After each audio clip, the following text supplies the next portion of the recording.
கொளத்தூர் அண்ணா சிலை பேருந்து நிறுத்தம். பேருந்துக்காக இந்த இடத்தில் நிற்கிறேன். கோமதி டிபார்ட்மெண்ட் ஸ்டோர்ஸ் அருகாமையிலே ஒரு ஸ்வீட் கடை வந்திருக்கு, நல்லா இருக்குன்னு சொன்னாங்க. விதவிதமான ஆனந்தாஸ் ஸ்வீட் கடை நல்லா இருக்குன்னு சொன்னாங்க. சரி, நம்ம திருவிக்கா நகர் போகிறதுக்காக நிற்கிறேன். 2-3 கோயில் போயிட்டு அப்படியே திரும்பி வரேன்.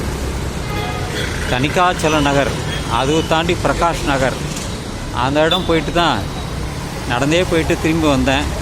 போகலாம், என்ன ஒரு கிலோமீட்டர், அதுக்கு பதிலாக பேருந்தில் போயிடலாமே அப்படின்னு சொல்லிட்டு தான் இந்த இடத்துல நிற்கிறேன்.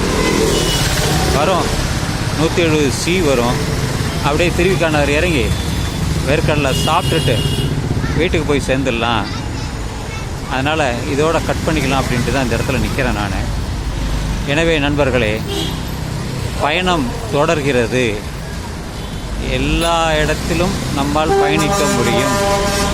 வாழ்க்கையில் கடைசி பயணம் வரை நமது நடைப்பயணம் தொடரும்.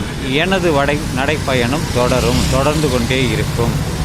பேருந்தில் போவதோ அல்லது விமானத்தில் போவதோ அல்லது ரயிலில் போவதோ ஒரு சிரமமே இல்லை.